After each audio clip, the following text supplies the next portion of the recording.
I was able to just, write records, sit in the studio and see how they work, and, get a feel for how the American music industry runs behind the scenes. Is there anything about her testimony that glued you?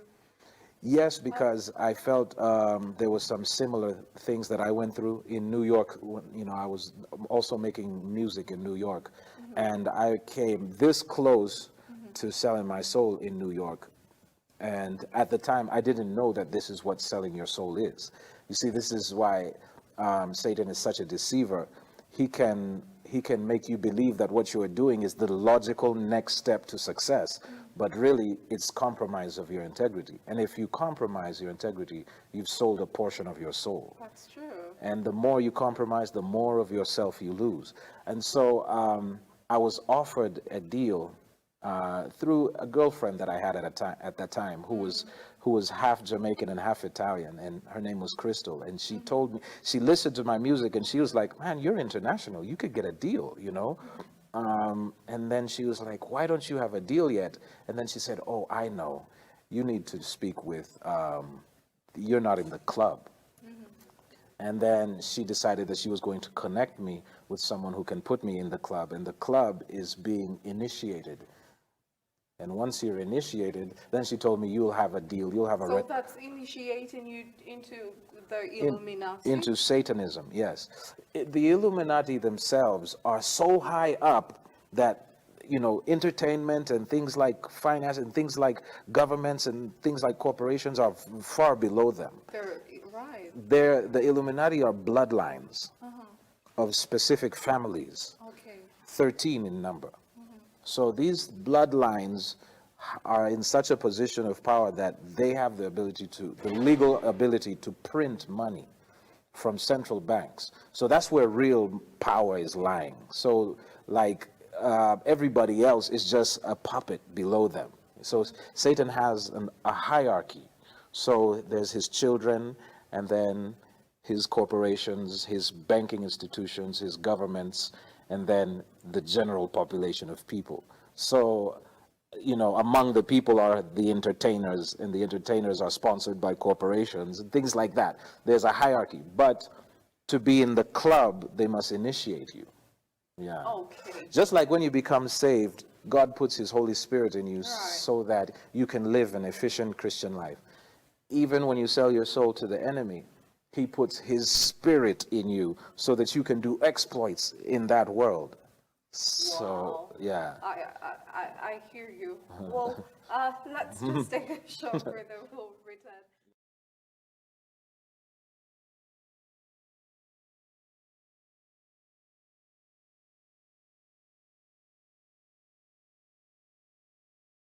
Yes, we are traveling missionaries.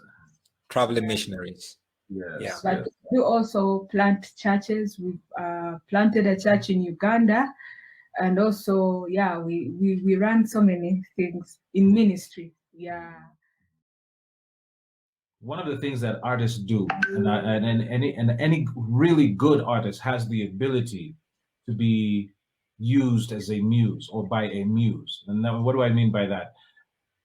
Anybody who will really gather a huge audience in music or in sports or in anything where performance is required, if he can empty out himself or open up himself for a spirit to come inside of him or her, for a spirit to come inside of them, that spirit can actually enhance their performance.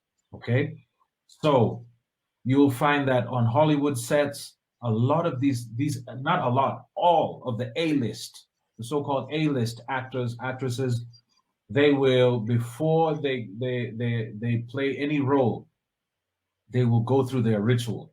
Their ritual is to invite that muse or that spirit to come inside of them and then enhance their performance. Oftentimes they tell you straight up what they're doing, but people will look at it like, and just believe it. Yeah, they'll be like, no, they don't want to believe it, because once the truth sets in, then you have to take responsibility. And most people don't want to take responsibility, because they want to, there's a bliss that comes with ignorance. They just want to continue living their lives without having to take any of that responsibility. But artists have the ability, you know, the so-called good artists. Look at Beyonce. She will, you know, lift up her hands before she does a show, and then Sasha Fierce takes over. You know, she's telling you straight up what is happening. These people, they tell you straight up what it is. But before that spirit comes into you, that spirit has to be in covenant with you. And the way that it enters into covenant with you is that compromise that they call selling your soul. All right? You sell your soul. So anybody who, if it's happening in South Africa, I'm not surprised that they're becoming sangomas. Why? Because you must be initiated. And, you know, initiations can take place through a very wide range of activities, like, you know, sex can be an initiation, you know, partaking of certain meals, you know, you eat together with them, you eat what they provided, they can initiate you through that, you know. And so in Hollywood, the preferred method of initiation is sex. Probably and most likely, and especially in Hollywood, sodomy. And if you look at, you know, stars like Michael Jackson, he used to be abused from when he was a young boy.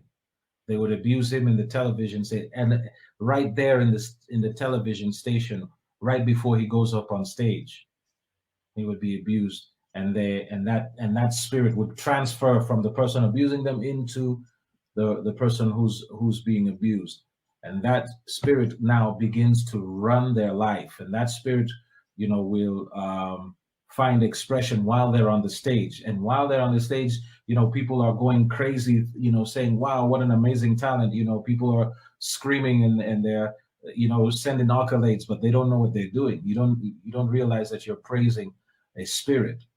And that spirit, you know, is what is enhancing these people's ability to perform at amazing levels. That's why you'll hear somebody like Jay-Z can get in the studio and just create a song and just rap just off the top of his head without even writing down lyrics. The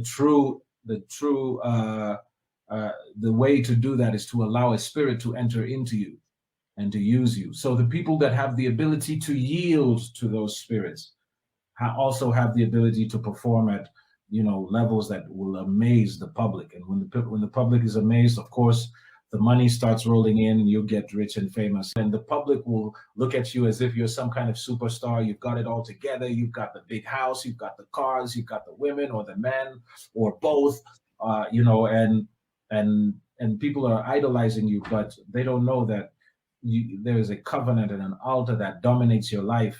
And there are spirits that rule you, that live inside of you, that must be fed, and they are never satisfied. So, you know, you can just imagine the mind state of somebody who does those things. And once you are in covenant with the devil, he has full access to your spirit, soul, and body through covenant, and he can do with you as he wishes. So Kurt Cobain might not have even wanted to kill himself at first. He might have just been, you know, really depressed, and a spirit of suicide suddenly entered into it because he's already covenanted. So a spirit of suicide just jumps into him, and the next thing you know, he just takes a shotgun and just destroys his life. So, you know, and these artists, these guys who are willing to do anything for money, power, and fame, they're headed down the same road.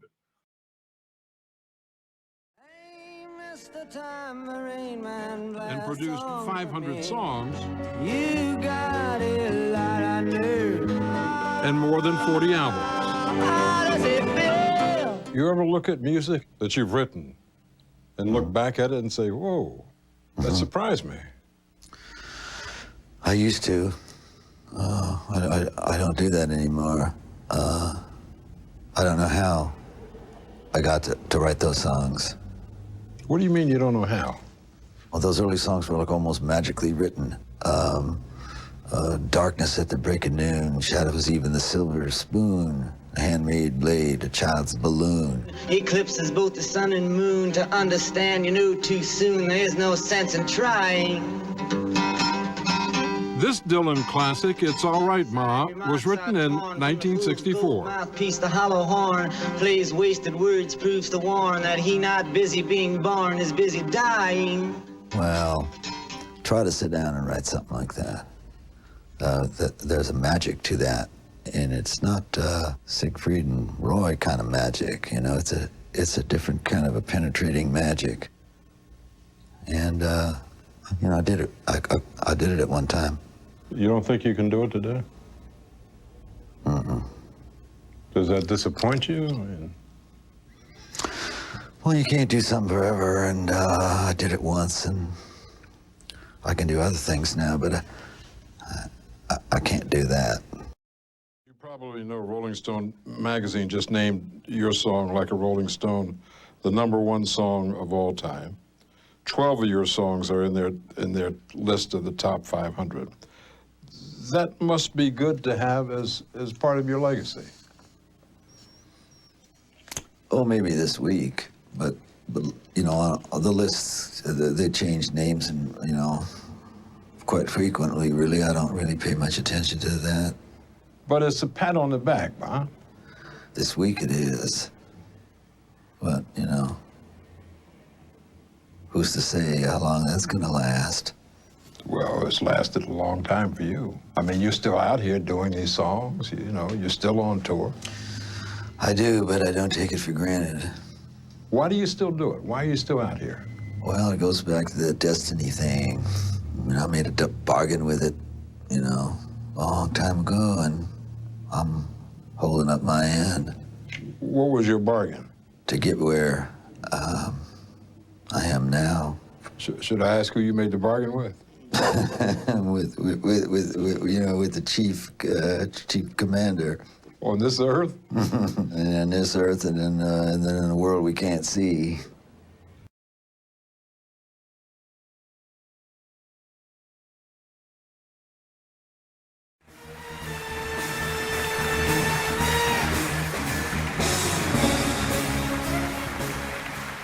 Led Zeppelin!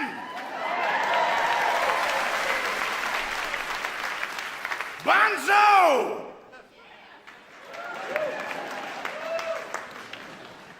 Led Zeppelin, the greatest rock and roll band of all time. Yeah. That's right. Better than the Beatles, better than the Stones, even better than Tenacious D. Yeah. And if you don't agree with me, it's because you never did the Zeppelin Marathon. The Zeppathon is when you sit your ass down and listen to all 9 Zepp albums in a row. Yeah. It's the rock and roll Hajj, the thing that every true fan must do at least once in their lifetime. The pilgrimage to heavy metal Mecca. The jams of Led Zeppelin are second to none. Just ask anyone, from Oliver Stone to Paul Ryan and everyone in between. They sang songs about love, about Vikings, about Vikings making love. You know, they say that Led Zeppelin sold their souls to Satan. Come on, guys, you know you did. There's no other way to explain your ungodly talents. I just want to say thank you, because while you're in hell, the human race will cherish your heavenly jams till the end of time. It's a small price to pay. We love you. Best band ever.